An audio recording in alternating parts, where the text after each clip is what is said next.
ने सूबा सिंध का दौरा कि आज से कोई 5-6 महीने पुरानी बात होगी। तो जहाँ वो बहुत सारी और उनकी एक्टिविटीज़ थी, तो वहाँ एक मुलाकात उन्होंने चीफ मिनिस्टर साहब के साथ भी की। उसमें पीटीआई के लोग भी थे, पीपल्स पार्टी के भी थे, एमक्यूएम के भी थे और पीएमएलएन के भी कुछ लोग थे। तो जब वहाँ सीएम हाउस में वो आए तो मेरे साथ ही पीएमएलएन के एक साहब बैठे थे। उन्होंने ये खुद कहा, ये एडमिट किया उन्होंने कहा कि कराची आकर हमें लगा कि कराची बहुत मुख्तलिफ है उससे जो हमें बताया जाता है या जो मीडिया पे दिखाया जाता है। तो मैंने उससे कहा कि क्या उससे बेहतर है कि उससे बुरा है? तो मैंने कहा नहीं, वो तो बहुत बेहतर है, जो हमें बताया जाता है वो कुछ और ही होता है। तो जो अरकान कौमी असम्बली हैं, जो अपोजिशन में हैं, जो हमारी मुखालफत में हैं, जो हमारी जमात के नहीं हैं, वो भी उस प्रोपेगंडे के मुतासरीन में शामिल हैं जो पीपल्स पार्टी के ख़िलाफ़ किया जाता है। तो ये जो दो वज़रा साहिबान थे, जब वो ये बातें कर रहे थे तो मुझे भी यही महसूस हुआ कि बातें सुनकर कि शायद उन्हें सूबा सिंध के मुतल्लिक़ कुछ नहीं पता, सूबाई हुकूमत ने जो यहाँ सूबे में या शहर में काम किए हैं उसके मुतल्लिक़ कुछ नहीं पता। वो सिर्फ़ एक दायरे के अंदर बंद हैं और वो है मरीम नवाज़। जो उनको वो बताती हैं, जो उनको वो दिखाती हैं, जो उनको वो समझाती हैं, वही इनको नज़र आता है, वही इनको दिखता है, वही वो बोलते हैं। वो साहब कह रहे थे कि सिंगापुर एक पोर्ट के ज़रिए पता नहीं क्या क्या कुछ कर रहा है और कराची पोर्ट की हालत देखें। जब एक वज़ीर को ये नहीं पता कि पोर्ट जो है वो सूबाई हुकूमत के पास नहीं होता और अगर कराची पोर्ट की हालत ख़राब है तो माज़रत के साथ वो अपने ही वफाकी हुकूमत को चार्जशीट कर रहे हैं और उसकी ज़िम्मेदारी सिंध हुकूमत नहीं उसके ऊपर डाल सकते। इसकी ज़िम्मेदार वफाकी हुकूमत है और उनसे ये सवाल करें। फिर उन्होंने अस्पताल गिनवाए कि पता नहीं सरगोदा में कोई कार्डियो का अस्पताल है, ऐसा कोई बता दें हमें। फिर कोई एक बताया कि जी कैंसर का अस्पताल है, ऐसा कोई बता दें हमें। फिर कोई और चीज़ बताई कि भाई ऐसा कोई बता दें हमें। मैं उनसे फिर गुजारिश करूँगा कि आपने अच्छा किया कि आपने पंजाब के मुख्तलिफ़ शहरों में दिल के अस्पताल बना दिए हैं, कैंसर के अस्पताल बना दिए हैं। आप और बनाइए, आपका सूबा बड़ा है, आपके लोगों को, आपके पंजाब के शहरियों को इलाज मुआलजे की अच्छी सहूलत की ज़रूरत है, हमें इससे कोई तकलीफ़ नहीं है, आप इससे ज़्यादा बनाइए। लेकिन आप ये मत कहें कि सिंध ने कुछ नहीं किया है। आज भी बाकी कार्डियो के हॉस्पिटल्स को छोड़ दें, सिर्फ कराची का जो NICVD है, एक बिल्डिंग जिसकी मैं बात कर रहा हूँ जो कराची में है, एक बिल्डिंग, पाकिस्तान में नहीं, एशिया में नहीं, पूरी दुनिया में एक छत के नीचे जो ट्रीटमेंट्स हुई हैं दिल के मरीज़ों की, वो दुनिया में नंबर 1 है। ये सबसे ज़्यादा तादाद पेशेंट्स की हैं जिनको ट्रीट किया गया है पूरी दुनिया में। किसी एक छत के नीचे इतने इलाज नहीं हुए जितना सिर्फ NICVD कराची कर रहा है। तो मैं तो गुजारिश करूँगा इन दोनों वज़रा साहिबान से, मैं उनको दावत देता हूँ वो आएँ कराची और हम उनको यहाँ दिखाएँगे पूरे सूबा सिंध में कि हमने हेल्थ में क्या क्या काम किया है। मैं आपको एक चीज़ और बता दूं कि जो ट्रीटमेंट हुई है NICVD में मरीज़ों की पिछले साल, वो टोटल 45,40,000 मरीज़ों का इलाज हुआ है, पूरे जो उनका नेटवर्क है पूरा इस वक्त।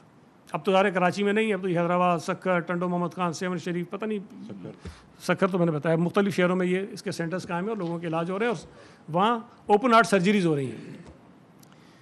तो बाकी तो मैं नहीं बताता कि कितने वो थे, लेकिन पंजाब से जो मरीज़ आए, जो हमारे भाई हमारी बहनें जो यहाँ पर इलाज कराने आए सिर्फ NICVD से, उनकी तादाद 1,19,000 है, जिन्होंने बग़ैर किसी ख़र्चे के 1 रुपया ख़र्च किए बग़ैर सूबा सिंध के अस्पतालों में अपना मुफ्त इलाज उन्होंने करवाया है।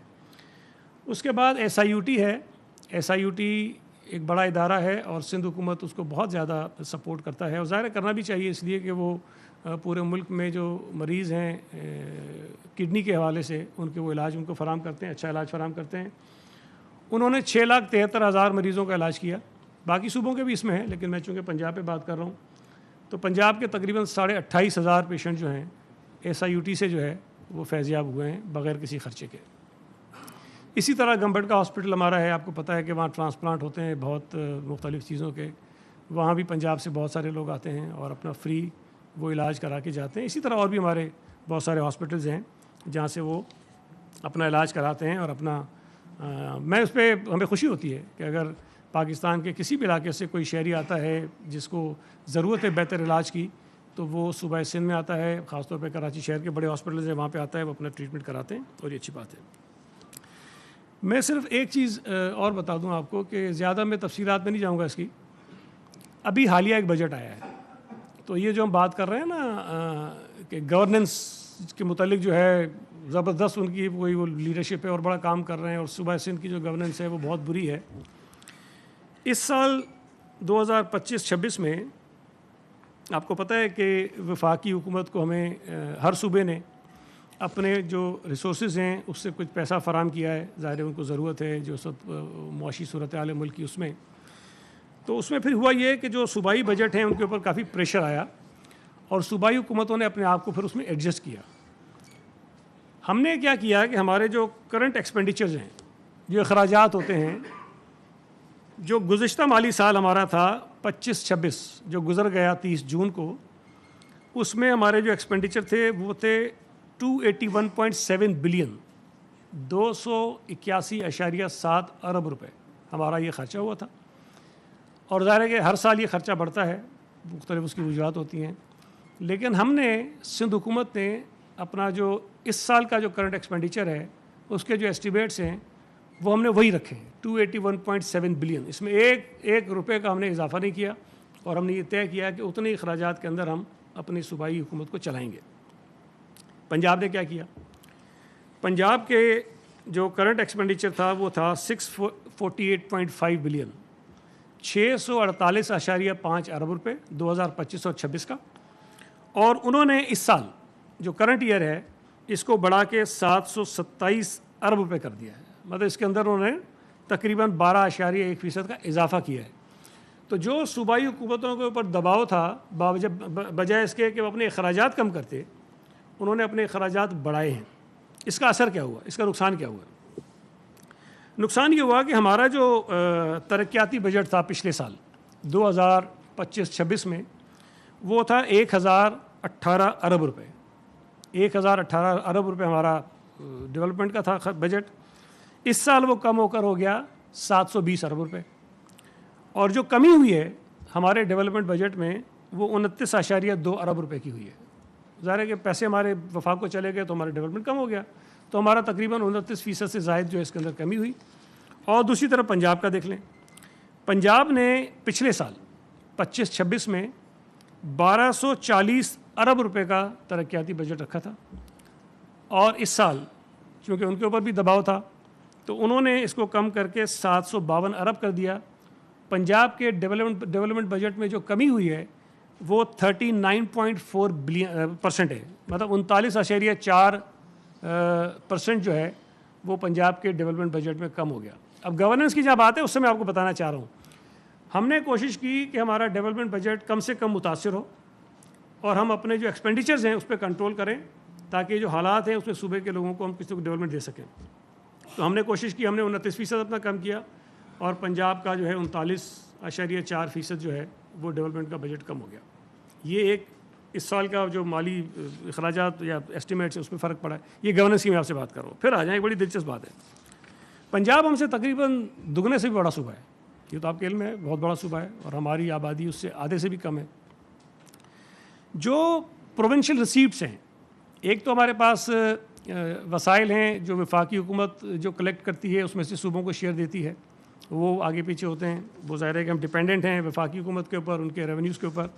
एक वो होता है जो सूबाई महकमे ख़ुद कलेक्ट करते हैं। सूबाई हुकूमत जो है सिंध की, उसने 2025-26 के साल में जो गुजर गया है, मैं एस्टिमेट्स की बात नहीं करता हूँ, जो एक्चुअल्स हैं जो हमने कलेक्ट कर लिए हैं, सिंध हुकूमत ने 676.1 अरब रुपए कलेक्ट किए हैं, 676.1 बिलियन रुपीज़ सिंध हुकूमत ने ये कलेक्शन की है गुज़िश्ता साल। और पंजाब हुकूमत ने उसी 2025 और 26 में 524.7 अरब रुपए उन्होंने कलेक्ट किए हैं। तो तकरीबन आप ये कहें कि हमसे ये 150 अरब उन्होंने कम इकट्ठा किया है पंजाब की हुकूमत ने, जिनकी गवर्नेंस बहुत अच्छी है, जो माशाल्लाह बहुत ज़बरदस्त सूबे चला रहे हैं। और हमारी जो है गवर्नेंस वो ख़राब है उस ख़राब गवर्नेंस में हमने जो सूबाई हमारे महकमे हैं उनकी जो रेवेन्यू कलेक्शन है वो पंजाब से 150 अरब रुपए ज़ायद हमने कलेक्ट किए हैं। तो ये मैंने आपको सरसरा बता दिया कि ये क्या सूरत हाल हमारी है। दूसरा, वो साहब कह रहे थे कि कोई ग्रीनरी कर दें, कुछ ये कर दें, कुछ वो कर दें, तो उनको शायद ये भी नहीं पता। मैं फिर कह रहा हूँ ना, बेचारे पता नहीं नए नए हैं, वो दायरे के अंदर बंद हैं, एक खौल के अंदर बंद हैं, उससे बाहर ना वो देखते हैं ना खौल के बाहर से कुछ बात सुनते हैं, उन्हें पता ही कुछ नहीं है। सूबा सिंध इस वक्त वाहिद सूबा है पूरे पाकिस्तान का जो ये जो क्लाइमेट चेंज के ख़िलाफ़ जो हम स्टेप्स उठा रहे हैं, जो हमने फॉरेस्टेशन की है, जो हमने मैंग्रोव्स लगाए हैं, उसके नतीजे में जो कार्बन क्रेडिट्स मिले हैं तकरीबन $15 मिलियन सूबाई सिंध को मिल चुके हैं। और दुनिया इस बात को तस्लीम कर रही है कि सूबाई हुकूमत जो है वो अच्छे इकदाम कर रही है और उन्होंने मैंग्रोव्स प्लांट किए हैं, उन्होंने दरख्त प्लांट किए हैं। और ये मैं समझता हूँ कि एक अचीवमेंट है पूरे पाकिस्तान के लिए भी, सूबाई सिंध के लिए भी, कि हमने ये काम शुरू किया और हम इस काम में अभी तक लगे हुए हैं और ये हम करते रहेंगे इंशाल्लाह ताला। तो ये मैं बता दूं कि $15 मिलियन जो हैं वाहिद ये हुकूमत है जिसने ये किए हैं। फिर वो शायद उनको पता नहीं है, घरों के हवाले से भी वो बड़ा फ़ख्र से कहते हैं कि जी हमने लोगों को घर बनाने के लिए दिए और 2 लाख घर बना दिए, पता नहीं क्या कर दिया। तो मैं बता दूं जो मुझे पता है उनका मॉडल, वो ये कहते हैं कि जिसके पास प्लॉट अपना है वो पंजाब हुकूमत से रब्ता करे, उसको वो पैसे देते हैं, कर्ज़ा देते हैं और वो अपना घर तामीर करें। अच्छी बात है, बहुत अच्छी बात है कि पंजाब हुकूमत जो है उनको सपोर्ट कर रही है और अपना घर तामीर करें। 2 लाख बने अभी तक। सिंध हुकूमत का मॉडल क्या है? सिंध हुकूमत ने सैलाब मुतासरीन जिनकी तादाद 21 लाख बनती है और वो 21 लाख घर जो हैं उन घरों में वो रहते ज़रूर थे लेकिन मालिक वो घरों के अक्सर जगहों पे नहीं थे। सरकारी ज़मीनें थीं, कुछ और मसले मसाइल थे, उन्होंने बस घर बनाया हुआ था और रहते थे वहाँ पे। उनके घर तबाह हो गए। सिंध हुकूमत ने बिलाल भुट्टो ज़रदारी साहब का एक फ़ैसला था, एक उनकी डायरेक्शन थी, उनका एक विज़न था, 21 लाख घर बनाने का फ़ैसला किया। 21 लाख, और जिसमें से ग़ालिबन 12 लाख के करीब मकान बन भी चुके हैं। 21 लाख घर बना के हम दे रहे हैं। ना सिर्फ घर बना के दे रहे हैं बल्कि उस घर की मिल्कियत भी उस फैमिली की खातून के हवाले कर रहे हैं। उस खातून को मालिक बना रहे हैं हम। बहुत ज़मीन आसमान का फ़र्क है दोनों मॉडल्स में। हम ये कहते हैं कि जिसका घर जहाँ बना हुआ था उसको घर बना के देंगे, उसको बस ज़मीन का मालिक बनाएंगे जहाँ पे उसका कम घर बन गया है, और वो मालिकाना हुकूक उसको देंगे, और जो खातून सरबराह होंगी, जो फैमिली में बड़ी होंगी, उसके नाम पे वो घर हम कर देंगे। पंजाब का मॉडल डिफरेंट है। हमारी ख्वाहिश है कि पंजाब हुकूमत भी इस तरह का कोई कफर लाए, जिसके पास प्लॉट नहीं है, जिसके पास ज़मीन नहीं है, जिसके पास घर नहीं है, उसके लिए भी कोई इस तरह का ये काम कर लें तो शायद बड़ा अच्छा काम हो जाएगा। कल मैंने देखा एक टीवी पे उज़मा बुखारी साहिबा जो हैं, हालांकि हैं तो समझदार खातून, लेकिन मुझे लगता है ना कि फिर वो जो एक खौल है, मरियम मरियम मरियम मरियम, उससे निकल नहीं पाते बेचारे, तो जो उनको बताया जाता है वही राह गलाते हैं। वो कहने लगी कि हमने कराची के लोगों को टैंकर माफिया के हवाले कर दिया है। तो वो ये समझती हैं कि शायद 2008 में पीपल्स पार्टी की हुकूमत आई है, उसके बाद कराची में टैंकर चलना शुरू हो गया, उससे पहले तो कोई मसला नहीं था।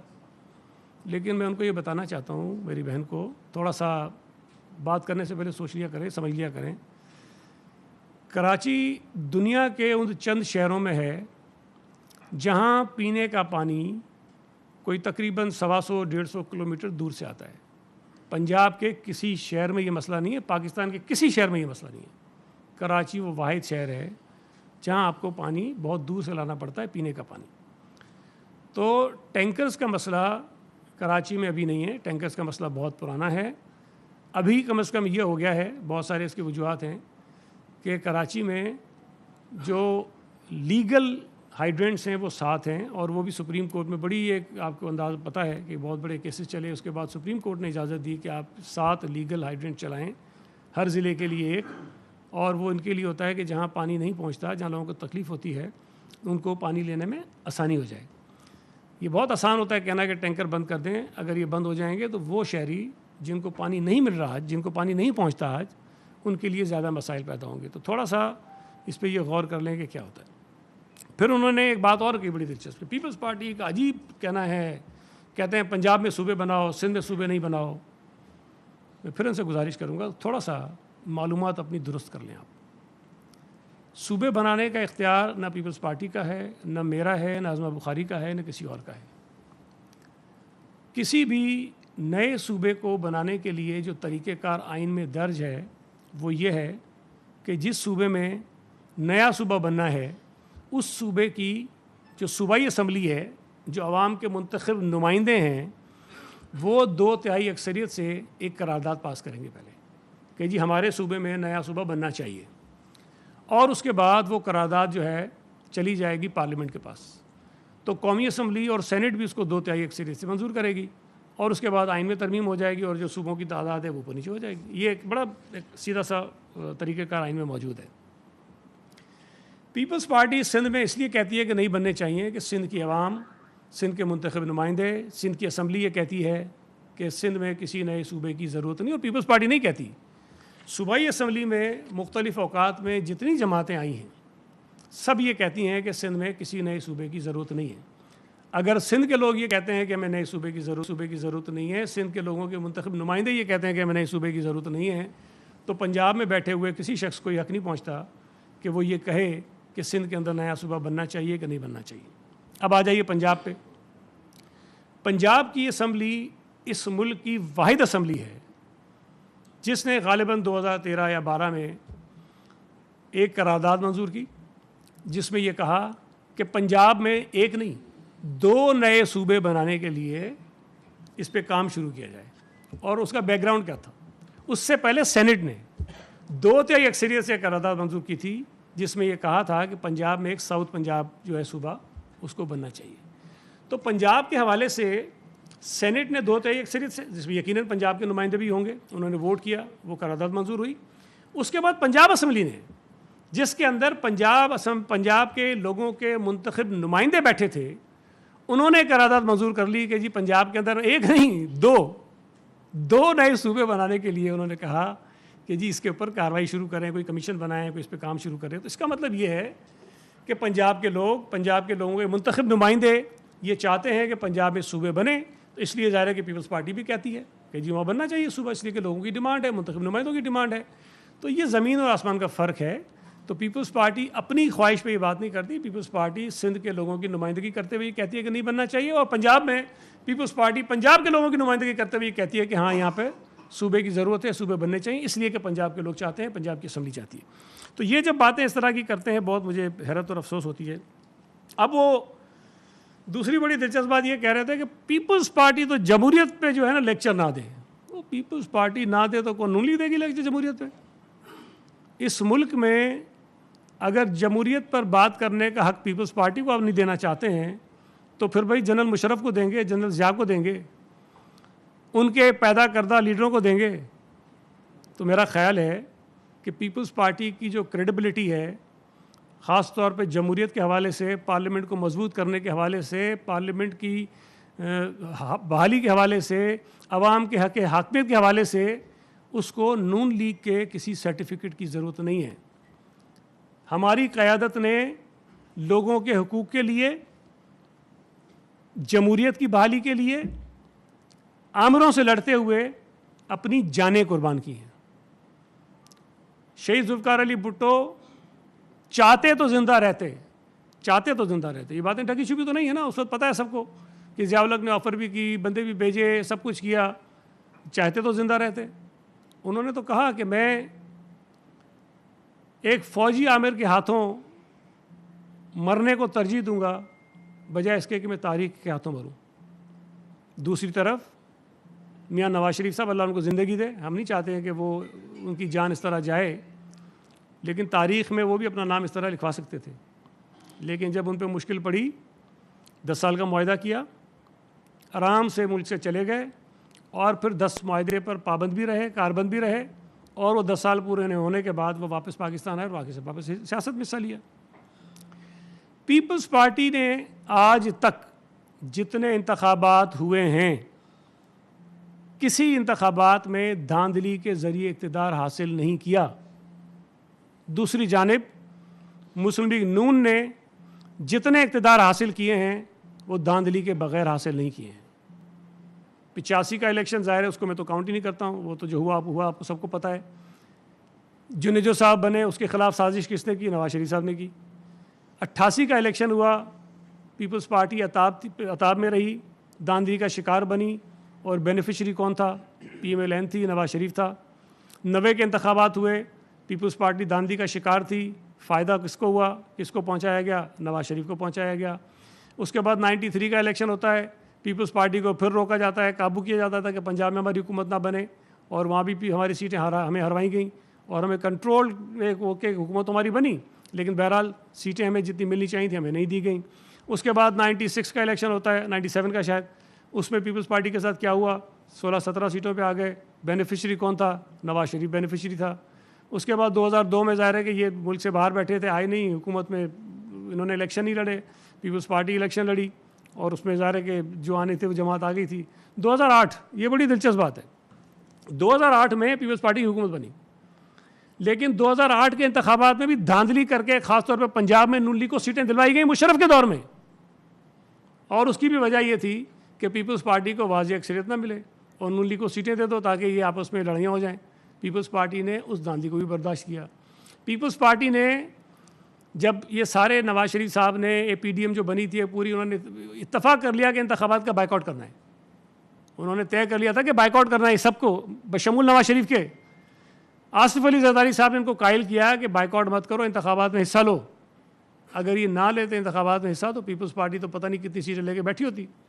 हमने इनको कहा कि इंतखाबात में हिस्सा लो, हम इनको हाथ पकड़ के दोबारा असम्बली में लाए, हम इनको दोबारा जबूरी रास्ते पर लाए, हम दोबारा इनको इंतखाबात में लाए और हमने इनको इंतखाबात में लड़ने पर राज़ी कराया। उसके बाद भी बेनिफिशरी ये थे चूँकि इनको सीटें दी गई। उसके बाद 2013 के इंतखाबात होते हैं, कौन बेनिफिशरी था? RTS बिठाया गया, किसको जितवाया गया? ये जीते। अब 2024 में जो इंतखाबात हुए, ये जितना कह लें, जितनी मर्जी ये कह लें, ये सबको पता है, बच्चे बच्चे को पता है कि नून लीग इंतखाबात में बुरी तरह से आ रही है। नून लीग नहीं आ रही है, नवाज शरीफ आ रहा है, अपनी सीट पे आ रहा है, शहबाज शरीफ आ रहा है, अपनी सीट पे आ रहा है, मरियम नवाज आ रही है, अपनी सीट पे आ रही है। हम पे इल्ज़ाम लगाते हैं, वो कहते हैं जी पीपल्स पार्टी धांधली धांधली धांधली। भाई मुझे एक बात बता दो, सूबा सिंध में जो इंतखाबात हुए हैं उसमें कितनी सीटों पर ये एलिगेशन है कि जी कोई हम फॉर्म 47 से जीते हैं? क्या बिलावल भुट्टो जरदारी साहब की सीट पर इल्ज़ाम है? क्या आसिफ अली जरदारी साहब की सीट पर इल्ज़ाम ये था? क्या फरियाल टालपुर साहिबा की सीट पर इल्ज़ाम है? क्या मुराद अली शाह साहब की सीट पर इल्ज़ाम है? किसी के ऊपर ये इल्ज़ाम नहीं है। हम सब लोगों के वोट लेकर मुंतखब हुए हैं। हम सूबाई असम्बली में या कौमी असम्बली में खैरात की सीटों पर नहीं बैठे हैं।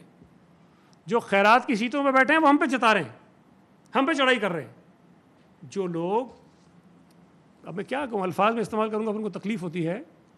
देखें, तनकीद करें आप, लेकिन तनकीद वो करें जिसमें थोड़ा सा आपके अंदर आपका जो ज़मीर है ना वो आपको इजाज़त दे कि हाँ ये तनकीद बनती है, ये मुझे करनी चाहिए।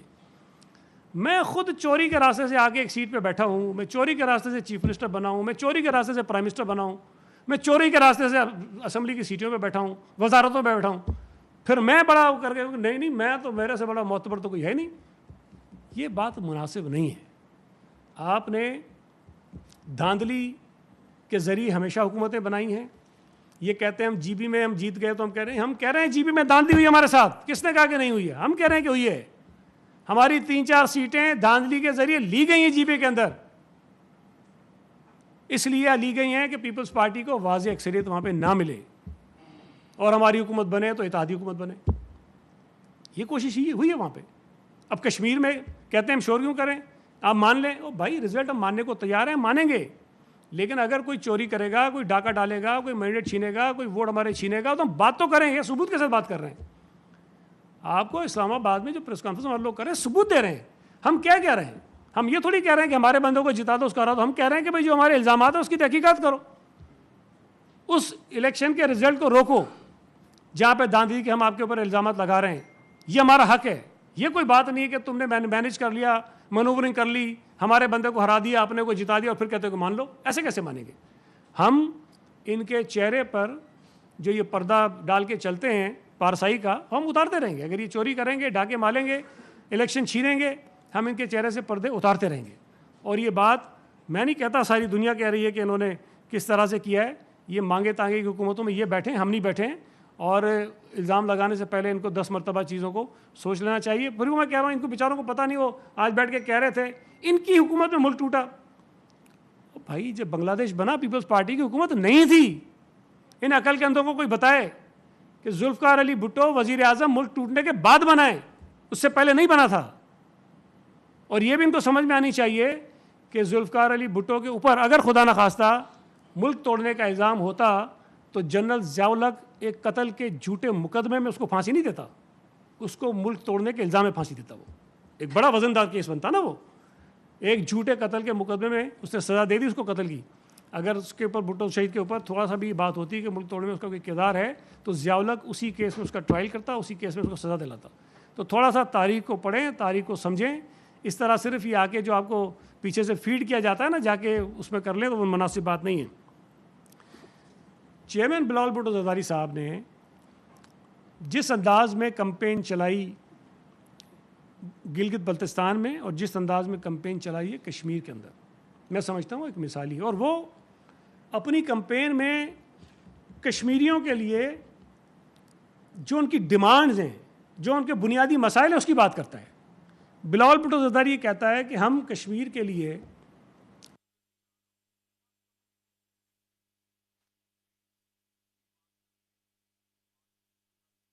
दूसरी तरफ क्या होता है, हम आपको 10 बसें दे रहे हैं, हम आपको ये मोबाइल अस्पताल जो हैं वो ला के देंगे, और हम आपके वज़ीर आज़म बनेंगे।